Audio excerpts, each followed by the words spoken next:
యోవేలు గ్రంథము 2వ అధ్యాయము 25వ వచనము అందరం కలిసి చదువుకుందాం. Book of Joel chapter 2, let's read verse 25.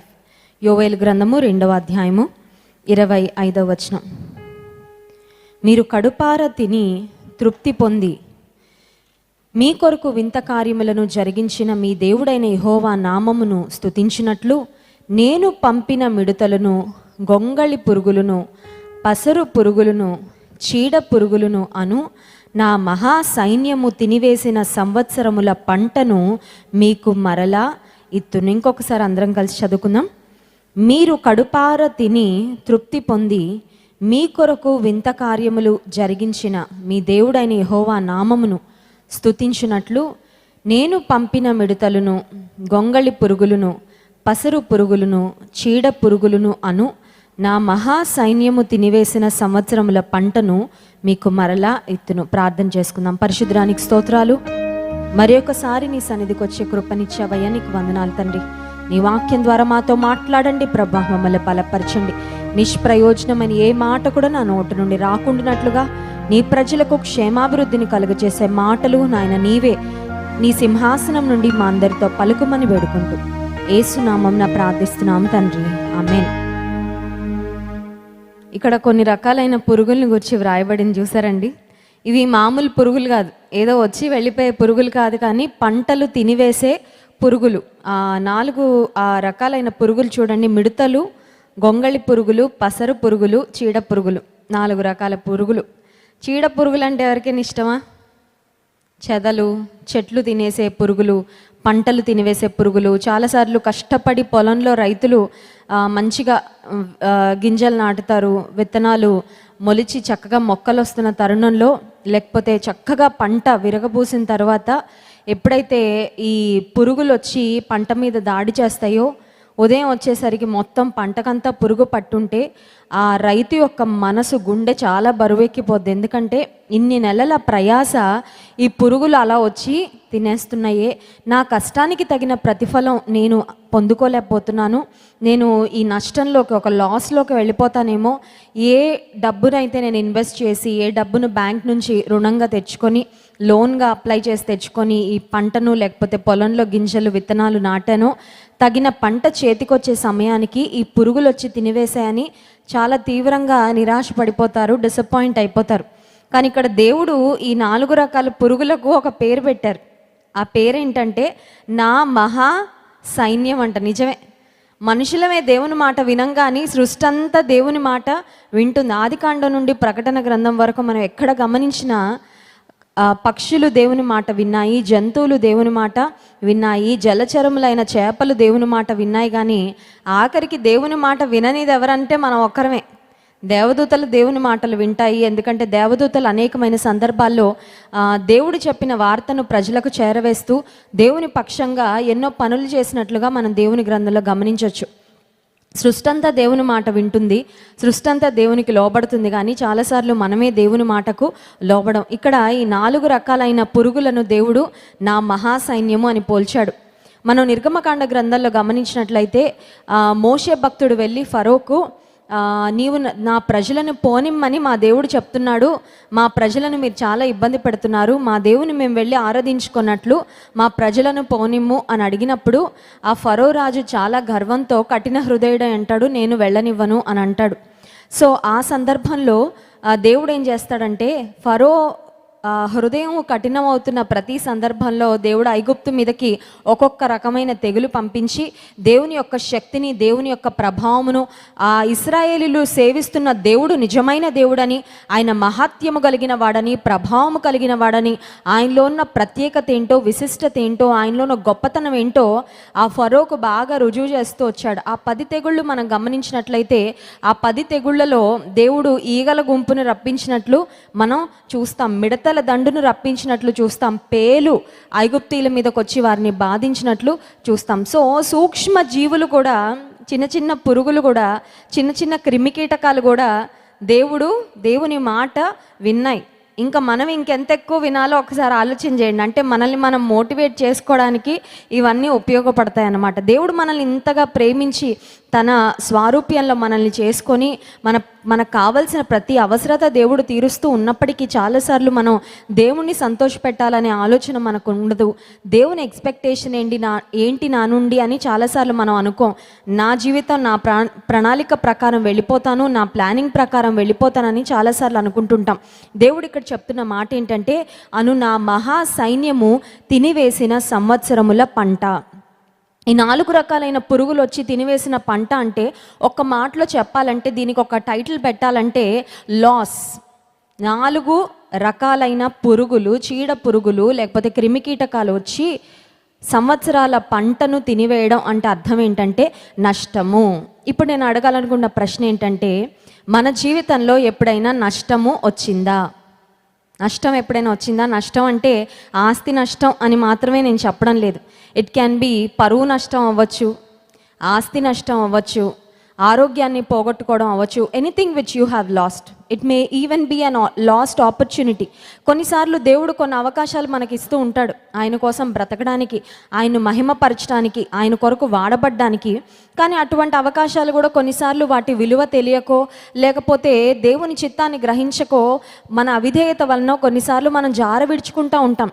If you have lost anything in your life and if you are totally disappointed about that loss, అయ్యో నా జీవితంలో మంచి రోజులన్నీ పోగొట్టేసుకున్నానండి, నా జీవితంలో పుణ్యకాలం అంతా గడిచిపోయిందండి, ఇంకెప్పుడు చేయడానికి ఏమీ లేదు, వయసు లేదు, శక్తి లేదు, ఆరోగ్యం లేదు, చేతిలో డబ్బులు కూడా లేవండి. చాలామంది దేవుని దగ్గరకు వచ్చిన తర్వాత దైవజనులను కలిసి మాట చెప్తూ ఉంటారు. ఏమనంటే, ఒకప్పుడు చేతి నిండా డబ్బు ఉండేదండి, ఒకప్పుడు అన్నీ ఉండేవండి, అప్పుడు మాత్రం దేవుడు మాకు కనబడలా, ఇప్పుడు అన్నీ పోయాయి. ఇప్పుడు దేవుని మాటలు వింటూ ఉంటే దేవుని కోసం ఏదన్నా ఇవ్వాలనిపిస్తుంది, దేవుని కోసం ఏదన్నా చేయాలనిపిస్తుంది. ఇప్పుడు మాత్రం మా చేతులు చాలా ఖాళీగా ఉన్నాయి. చేతి నిండా ధనం ఉన్నప్పుడు లోకం కోసం ఖర్చు పెట్టాము, వ్యర్థమైన వాటి కొరకు ఖర్చు పెట్టాము, వ్యర్థంగా మా జీవితాలను ఆ సమయాన్ని వ్యర్థపరిచాము. ఇప్పుడేమో అవకాశాలు లేవు, ఇప్పుడేమో ఇవ్వాలని ఉంది, మనసు ఉంది, కానీ ధనం చేతిలో లేదు.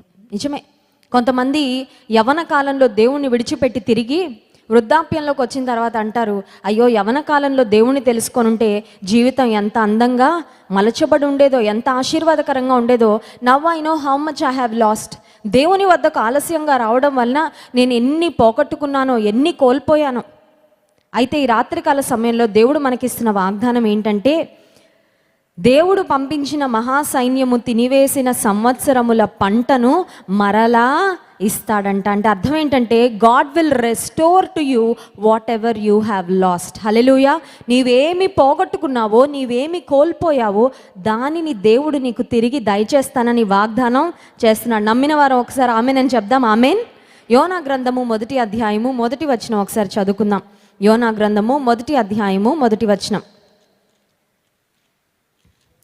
యెహోవా వాక్కు అమిత్తై కుమారుడైన యోనాకు ప్రత్యక్షమై ఇలాగూ సెలవిచ్చెను. దేవుడు ప్రత్యక్షమయ్యాడు, దేవుడు ఆజ్ఞాపించాడు. ఫస్ట్ ఒక ఛాన్స్ ఇచ్చాడు, యోనా ఆ ఛాన్స్ను సద్వినియోగం చేసుకోలేకపోయాడు. ఆ తర్వాత మనకి జరిగిన చరిత్ర అంతా తెలుసు. చేప కడుపులోకి వెళ్ళాడు, చేప కడుపులో ఉండి దేవునికి మొరపెట్టుకున్నాడు. దేవుడు అనుకున్నాడు, యోనాకి ఇంకొక అవకాశము ఇద్దాం. I will give him an other opportunity, I will give him an other chance.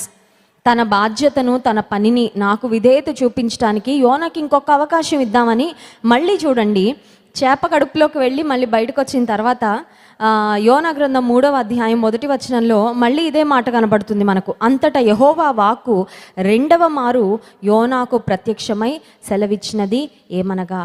కొన్నిసార్లు కొంతమంది భక్తుల జీవితాల్లో మనం గమనించినట్లయితే దేవుని మాటకు అవిధేయత చూపించిన సందర్భాల్లో కొంతకాలం తర్వాత దేవుడు మౌనం అయిపోయాడు.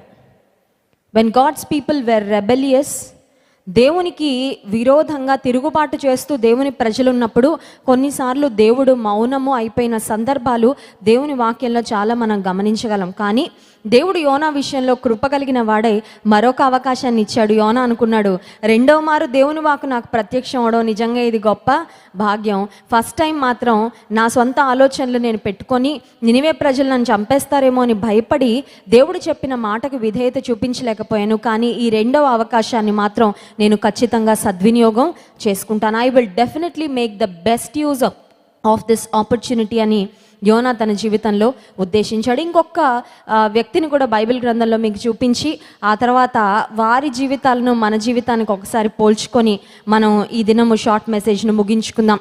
న్యాయాధిపతుల గ్రంథము 13వ అధ్యాయంలో మనం గమనించినట్లయితే సంసోను యొక్క జన్మ, సంసోను యొక్క పుట్టుక, అతని తల్లిదండ్రులకు దేవుని దూత ప్రత్యక్షమై మీకు ఒక కుమారుడు పుట్టబోతున్నాడు, అతడు నాజీరు చేయబడిన వాడిగా ఉంటాడు, అతను ఒక ప్రత్యేకమైన ఉద్దేశంతో నేను ఈ లోకంలో సృజించబోతున్నానని దేవుని దూత ప్రత్యక్షమై సంసోను యొక్క తల్లిదండ్రులు మానోహాకు అతని భార్యతో మాట్లాడినట్లుగా న్యాయాధిపతుల గ్రంథం 13వ అధ్యాయంలో మనం చూస్తాం.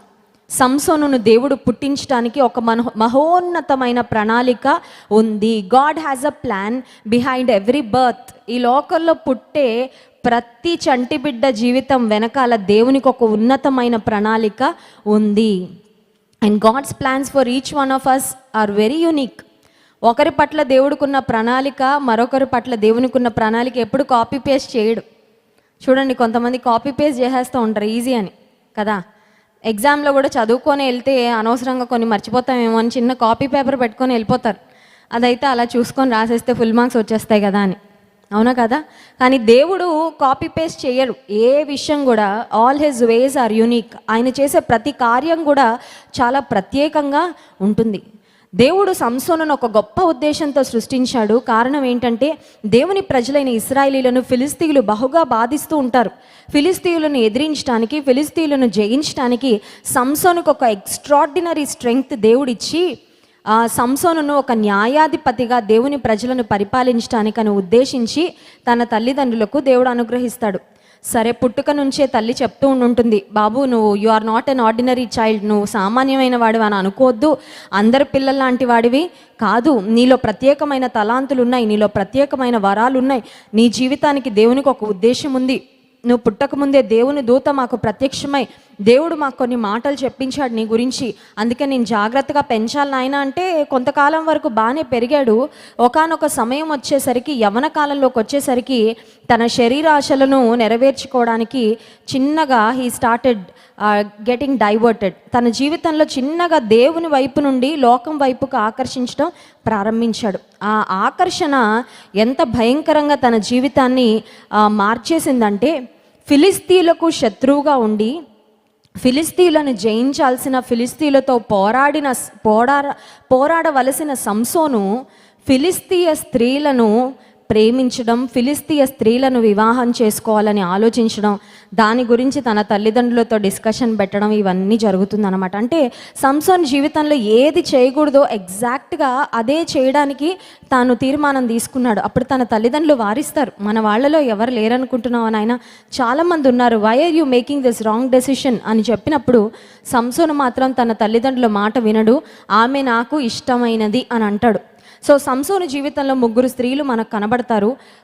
తిమ్నాతులో ఒక స్త్రీ, రెండవది గాజా అనే ప్రాంతంలో ఒక వేశ్య, మూడవదిగా దెలీలా అనే ఒక వ్యక్తి, సొరెక్కు లోయలో ఉన్న దెలీలా అనే స్త్రీ. మొదటి స్త్రీతో కొంతకాలం స్నేహం చేశాడు, ఆ తర్వాత బాగానే వదిలించేసుకున్నాడు. ఆ తర్వాత రెండో స్త్రీ విషయంలో కూడా అంతే, తను అనుకున్నాడు ఏముందిలే స్త్రీలు, ఆఫ్టర్ ఆల్ నాకున్న బలం ముందు, నాకున్న జ్ఞానం ముందు, నాకున్న స్ట్రాటజీ ముందు మరి ఫిలిస్తీన్లను నేను చాలా ఈజీగా జయిస్తున్నాను. గాడిద దవడ ఎముకతో 1000 మంది ఫిలిస్తీన్లను చంపేశాడు. 300 నక్కల తోకలను కలిపి కట్టి నిప్పు పెట్టి ఫిలిస్తీన్ల యొక్క చేలలోకి పంపించాడంట. ఒక్క నక్కను పట్టుకోవాలంటేనే చాలా కష్టం. 2 నక్కల తోక మధ్యలో ఒక దివిటి పెట్టాలంటే 2 నక్కలు వచ్చి కరిసేయంటే ఇంక సంసోన్ పరిస్థితి ఏంటో ఒకసారి ఇమాజిన్ చేసుకోండి. చాలా బలాఢ్యుడు, చాలా బలవంతుడు, వెరీ టాలెంటెడ్, ఎక్స్ట్రీమ్లీ టాలెంటెడ్. సంసోన్ అనుకున్నాడు పాపంతో అలా ఆడుకోవచ్చు అనుకున్నాడు. I can play with sin, I can have fun with sin, నేనేం కావాలనుకుంటే అది చేయొచ్చు, ఎప్పుడు కావాలంటే అప్పుడు పట్టుకోవచ్చు, ఎప్పుడు కావాలంటే అప్పుడు వదిలేయచ్చు అనుకున్నాడు. ఈ 3వ స్త్రీ మాత్రం సంసోన్ గట్టిగా పట్టేసింది. పాస్టర్ గారు చెప్తూ ఉంటారు కదా, ఒకసారట ఒక ప్రాంతంలో నీటిలో కొన్ని చెక్కలు, కొన్ని దుంగలు, కొన్ని ట్రీ ట్రంక్స్ ఉంటాయి కదా, మంచి టేకు చెట్ల యొక్క ట్రంక్స్ అవన్నీ అలా వాటర్లో వచ్చేస్తుంటే కొంతమంది వాటిని దొంగతనం చేసి వాటిని అమ్ముకుంటూ ఉండేవారట. ఒకసారి ఒక వ్యక్తి అలాగే ఆ నీటి ఒడ్డుకు వెళ్ళాడు, జాగ్రత్తగా గమనిస్తున్నాడు. ఏమైనా టేకు చెక్కలు అలా నీటిలో కొట్టుకుంటూ వస్తే వాటిని చక్కగా పట్టుకెళ్ళిపోయి అమ్ముకుందాం అనుకున్నాడు. బ్రౌన్గా ఏదో అలా అలా వస్తూ ఉంటే, అబ్బా చాలా పెద్ద బలమైన టేకు చెక్క నాకు దొరికింది, దీన్ని అమ్ముకుంటే నా కష్టాలన్నీ తీరిపోతాయి, నా అప్పులన్నీ తీరిపోతాయని చాలా ఫాస్ట్గా ఇంకెవరికైనా దొరుకుతుందేమో, ఇది మిస్ అయిపోతుందేమో అనే ఆతురతతో ఈదుకుంటూ వాటర్లో వెళ్ళి దాన్ని పట్టుకున్నాడంట. పట్టుకున్న తర్వాత ఒడ్డున కొంతమంది స్నేహితులు ఉన్నారు, వీడికి చాలా మంచిది దొరికిందిరా, అందరికంటే స్పీడ్గా వెళ్ళిపోయాడు, ఇంకెవడెళ్ళి ఆ చెక్కను పట్టుకుంటారో అని చాలా ఫాస్ట్గా ఈదుకుంటూ వెళ్ళిపోయాడు. మొత్తానికి టార్గెట్ రీచ్ అయ్యాడని గట్టిగా చప్పట్లు కొడుతున్నారంట. వెళ్ళిన తర్వాత వీడు ఎంతసేపటికి వెనక్కి తిరిగి రావట్లేదు, ఆ చెక్కను పట్టుకొని అలా వెళ్తున్నాడు నీటిలో. ఫ్రెండ్స్ విజిల్స్ వేస్తున్నారు, పిలుస్తున్నారంట, ఒరేయ్ దొరికింది కదా, దాన్ని పట్టుకొని వచ్చేసాయి, ఒడ్డుకు వచ్చేసాయి అంటే అతను చెప్పిన మాట ఏంటంటే, దీన్ని నేను పట్టుకున్నాను రా, కానీ ఇది మాత్రం నన్ను వదలట్లేదు. అదేంటంటే ఒక ఎలుగుబంటి అంట. ఒక బ్రౌన్ కలర్లో ఉన్న బలమైన ఎలుగుబంటి నీళ్ళల్లో అలాగా ఈదుతూ ఉంది. ఇతనికున్న అత్యాశ వల్ల అనుకున్నాడు, అదేదో టేకు చెక్క, నాకు చాలా లాభదాయకం, చాలా ప్రయోజనం, నాకు మంచిగా డబ్బులు వస్తాయి అనుకున్నాడు. పట్టుకున్నాడు కానీ అది మాత్రం ప్రాణం తీసేదాకా వదిలిపెట్టలేదంట. ఏది ప్రయోజనకరం అనుకున్నాడో అదే తన ప్రాణానికి ఒక గొప్ప ఉచ్చుగా మారిపోయింది. సంసోను కూడా అనుకున్నాడు, ఎవరిని కావాలంటే వాళ్ళని పట్టుకోవచ్చు, ఎప్పుడు కావాలంటే అప్పుడు వదిలేయచ్చు. ఈ రోజుల్లో కూడా యవనస్తులను అపవాదం అలాగే శోధిస్తున్నాడు. ఏ శోధన అయినా సరే, ఏ అడిక్షన్ అయినా సరే, అలా టేస్ట్ చూడు, అలా ఫీల్, ఆ ఎక్స్పీరియన్స్ ఎలా ఉంటుందో చూడు, ఆ తర్వాత నీకు కూడా అన్నీ తెలియాలి కదా జీవితంలో. అంత అమాయకంగా ఎందుకు ఉంటావురా, మీ అమ్మ నాన్న అలాగే చెప్తారులే, అంత అమాయకంగా ఉండకు, నువ్వు ఈ లోకంలో బ్రతకాలంటే నీకు అన్నీ తెలియాలని నేను రకరకాల వాటిని ప్రయత్నం చేయమని ఒకవేళ ఈ లోక సంబంధమైన స్నేహితులు నిన్ను ఒకవేళ ఇన్వైట్ చేస్తున్నారేమో, please be very careful about every step you take. నీవు జీవితంలో తీసుకునే ప్రతి అడుగు విషయంలో చాలా చాలా జాగ్రత్తగా ఉండాలి. ఎందుకంటే ప్రమాదకరమైన ఒక్క అడుగు కూడా నీ జీవితాన్ని గొప్ప నష్టంలోకి నెట్టివేయగలదు. సంసోను జీవితంలో ఈ మూడవ స్త్రీ దెలీలా అనే స్త్రీ అతని లాలన చేసి ప్రతిరోజు ఒక విషయంలో బాగా శోధించింది. అదేంటంటే, నీ బలం యొక్క రహస్యం ఏంటో చెప్పు చెప్పు చెప్పు చెప్పు చెప్పు అని అడిగితే విసిగిపోయాడంటండి. ఆమె మాటి మాటికి అడగడం వలన విసిగిపోయి ఆమెకు చెప్పాడు ఏమనంటే, నా వెంట్రుకలలో నా బలము ఉంది అనగానే అలా సంసోను నిద్రపుచ్చి క్షౌరం చేసేవారిని పిలిచి ఫుల్గా షేవింగ్ చేసేసింది. ఆ తర్వాత డ్రామా అనమాట. మళ్ళీ అవన్నీ చెప్పడానికి సమయం లేదు. సంసోను ఫిలిస్తీన్లు నీ మీదకి వస్తున్నారని కానీ సంసోను అనుకున్నాడు, ఏముంది ప్రతిసారి అలాగే చెప్తుంది, ఎంత నిద్రలో ఉన్న లేచి ఇలా అంటే ఒక్కసారి నాకు కట్టిన సంఖ్యలన్నీ తెగిపోతున్నాయి, వారిని నేను ఇలా ఒక్కసారి అలా తోస్తే అందరూ పడిపోతున్నారు. ఇప్పుడు సినిమాల్లో కొన్నిసార్లు చూపిస్తారు కదా, హీరో ఇలా అనగానే అలా వెళ్ళి పడిపోతారు. మనకు తెలుసు అది రియాలిటీలో నిజం కాదని. బట్ సంసోన్ విషయంలో ఇట్ వాస్ ట్రూ. సంసోన్కి నిజంగానే అంత బలం ఉండేది, అంత సామర్థ్యం ఉండేది. శత్రువులకి సంసోన్ని చూస్తే వణుకు పుట్టేది. కానీ అతని వెంట్రుకలన్నీ క్షవరం చేసిన తరువాత దేవుని ఆత్మ సంసోనును ఎడబాసెనని అతనికి తెలియలేదనే మాట ఉంటుంది. న్యాయాధిపతుల గ్రంథం 16వ అధ్యాయం 20వ వచనంలో, అయితే యెహోవా తనను ఎడబాసెనని అతనికి తెలియలేదు. చాలా బాధాకరమైన మాట. ఏం పోయినా మళ్ళీ వస్తాయి, కానీ దేవుణ్ణి పోగొట్టుకోవడం మాత్రం ఈ లోకంలో, ఈ జీవితంలో చాలా బిగ్గెస్ట్ లాస్ అండి. దేవుణ్ణి కోల్పోతే, దేవుని సన్నిధిని కోల్పోతే అది నీ జీవితంలో చాలా నష్టము. అది నీ జీవితంలో ఇర్రిప్లేసబుల్. ఏదైనా సరే నీ జీవితంలో రీప్లేస్ చేసుకోవచ్చేమో, కానీ దేవుణ్ణి కోల్పోతే, దేవుని సన్నిధిని కోల్పోతే మాత్రం చాలా గొప్ప నష్టం. ఆ సమయంలో ఫిలిస్తీయులు సంసోన్ని బంధించారు, తీసుకొని వెళ్ళారు. 2 కళ్ళు ఊడ పెరిగారు, తిరగలి విసిరే చోట అతన్ని పెట్టారు. అతన్ని చూసి అందరూ పరిహాసం చేస్తున్నారు, నవ్వుకుంటున్నారు, జోకులు వేసుకుంటున్నారు. అండ్ ఫైనలీ అతన్ని వారి దేవత గుడిలో నిలవబెట్టారు. వారి దేవతకు బలిగా సంసోనును అర్పించాలని ప్లాన్ చేస్తున్నారు. ఆ సమయంలో సంసోను చేసిన ఒక్క ప్రార్థన, అదొక్క మాట చూసి మనం ముగించుకుందాం.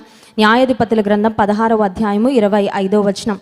వారి హృదయము 28వ వచనం చదువుకుందాం. అప్పుడు సంసోను, యెహోవా ప్రభువా, దయచేసి నన్ను జ్ఞాపకము చేసుకొనుము. దేవా, దయచేసి ఈసారి మాత్రం మాత్రమే నన్ను బలపరచుము. నా 2 కనుల నిమిత్తము ఫిలిస్తీయులను ఒక్కమారే దండించి పగ తీర్చుకొన నిమ్మని యెహోవాకు మొరపెట్టి, ఆ గుడికి ఆధారముగా ఉన్న 2 స్తంభములలో ఒక దానిని కుడి చేతను ఒక దానిని ఎడమ చేతను పట్టుకొని, నేనును ఫిలిస్తీయులను చనిపోదుము గాక అని చెప్పి బలముతో వంగినప్పుడు గుడి ఆ సర్దారుల మీదను దానిలోనున్న జనులందరి మీదను పడెను. మరణకాలమున అతడు చంపిన వారి శవముల లెక్క జీవితకాలమంతా మందు అతడు చంపిన వారి లెక్క కంటే ఎక్కువ ఆయను. దేవుని సన్నిధిలో బ్రతిమాలుకుంటున్నాడు, దయచేసి Lord would you please give me 1 more opportunity. నువ్వు చాలా అవకాశాలు ఇచ్చావయ్యా నాకు, నా విషయంలో నువ్వు చాలా దీర్ఘశాంతుడుగా ఉన్నావు. You have been so patient with మీ.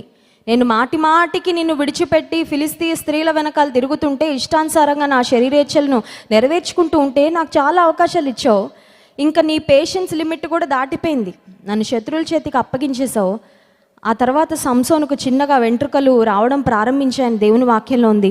సంసోన్ ఒక్క మనవి చేసుకున్నాడు, దేవుని ఒక్కసారి నాకు శక్తి బలము ఇవ్వు. శత్రువులు నన్ను చంపేయాలనుకుంటున్నారు, వారి దేవతకు నన్ను బలిగా అర్పించాలనుకుంటున్నారు, కానీ శత్రువుల మీది ఒక్కసారి నాకు విజయము ఇవ్వు అని దేవుని సన్నిధిలో అడిగినప్పుడు సంసోనుకు తిరిగి దేవుడు శక్తిని ఇచ్చాడు. God filled Samson with that strength. ఆ బలంతో ఆ గుడి యొక్క 2 స్తంభాలను తాను నెట్టినప్పుడు, ఆ గుడి కూలిపోయినప్పుడు సంసోను తన జీవిత కాలంలో సంహరించిన వారందరికంటే ఎక్కువ మందిని తన మరణంలో సంహరించినట్లుగా దేవుని వాక్యంలో మనం గమనిస్తున్నాం. ఎందుకు ఈ మాట చెప్తున్నానంటే, యోనా దేవుణ్ణి సెకండ్ ఛాన్స్ కోసం అడిగాడు. చేప కడుపులో ఉండి దేవుడు యోనాకు మరొక అవకాశము ఇచ్చాడు. సంసోను దేవుణ్ణి ఇంకో ఛాన్స్ కోసం అడిగాడు, ఈ ఒక్కసారి నన్ను జ్ఞాపకం చేసుకో. Lord, I have failed you many times. నేను చాలాసార్లు నేను డిసప్పాయింట్ చేశాను, నీకు చాలాసార్లు నేను తలవంపులు తెచ్చాను, చాలాసార్లు నీ నామాన్ని ఇతరులు దూషించడానికి నేనే అయ్యాను కారణం. చాలాసార్లు బయటకి చాలా భక్తిగా నటించాను, కానీ నా అంతరంగంలో నా మనసులో యథార్థత లేదు. నాకు తెలుసు, I know where I have failed, but please give me 1 opportunity. దేవుడు సంసోనుకు అవకాశం ఇచ్చాడు. ఈ రాత్రి కాల సమయంలో కూడా నీకు నాకు అదే వాగ్దానం చేస్తున్నాడు. నువ్వేది కోల్పోయావో, నీవేది పోగొట్టుకున్నావో, నీవేది దేవుని మాటను ధిక్కరించడం ద్వారా, దేవుని మాటను లైట్ తీసుకోవడం వల్ల నీ జీవితంలో పోగొట్టుకొని, కొన్నిసార్లు చూడండి, మన చేతిలో ఉన్నంతసేపు కొన్నిటి విలువ మనకు తెలీదు, పోగొట్టుకున్నాక తెలుస్తుంది. మనుషుల విలువ కూడా కొన్నిసార్లు అంటారు కదా, మనిషి వెళ్ళిపోయిన తర్వాత మనిషి విలువ తెలుస్తుందని. కొంతమందికి జాబ్ ఉన్నంతసేపు జాబ్ విలువ తెలీదు, జాబ్ పోయిన తర్వాత తెలుస్తుంది, అయ్యో అంత మంచి జాబ్ ఎందుకు పోగొట్టుకున్నాను, ఇప్పుడు మళ్ళీ జాబ్ రావాలంటే దానికి ఎంత ప్రయాసం. కొన్నిసార్లు దేవుడిచ్చే అవకాశాలు కూడా ఇచ్చినప్పుడు మనకు వాటి విలువ తెలియదు, లైట్ తీసుకుంటాం. పోన్లే పోతే పోన్లే, నేనే చేయాలా, నేను అంత నమ్మకంగా ఉండాలా, ఎవరు చూస్తున్నారు, ఎవరు గమనిస్తున్నారు, అంత కష్టపడాలా, అంత యథార్థంగా ఉండాలా అని కొన్నిసార్లు మనం కాంప్రమైజ్ అవుతున్నామేమో. కానీ అజాగ్రత్త వలన, అవిధేయత వలన, గర్వం వలన ఏ అవకాశాలు మనం పోగొట్టుకున్నామో, ఏ ఆశీర్వాదాలు మనం పోగొట్టుకున్నామో, ఒకవేళ గతంలో చాలా సంవత్సరాలు మనం వేస్ట్ చేసి ఉండొచ్చు, చాలా అవకాశాలు మనం కోల్పోయి ఉండొచ్చు, కానీ దేవుడు నీవేదైతే కోల్పోయావో, దేన్నైతే పోగొట్టుకున్నావో, తినివేసిన ఆ పురుగులు తినివేసిన సంవత్సరముల పంటను మీకు మరలా ఇస్తానని వాగ్దానం చేశాను. God is going to restore to you everything that you have last. నువ్వు పోగొట్టుకున్న ఆరోగ్యం, నువ్వు పోగొట్టుకున్న అవకాశాలు, నువ్వు ఏదైతే దేవుని సన్నిధిని ఒకవేళ పోగొట్టుకున్నావేమో, అంతకుముందు ప్రార్థన చేస్తుంటే దేవునితో ఆ కనెక్షన్ తెలిసేదండి. ఇప్పుడు ప్రార్థన చేస్తుంటే నాకేమీ ప్రార్థన చేయబుద్దే కావట్లేదంటే ఎక్కడో లైన్ ఏమైపోయింది అనమాట, డిస్కనెక్ట్. తెలుసు మనకు అది కదండి, కొన్నిసార్లు ప్రార్థన చేయబుద్ది కాదు అంటే ఏంటనమాట, దేవుడికి మనకు కనెక్షన్ ఎక్కడో తెగిపోయింది, ఎక్కడో ఏదో పాపం వచ్చి అడ్డం పడింది, something is blocking the way.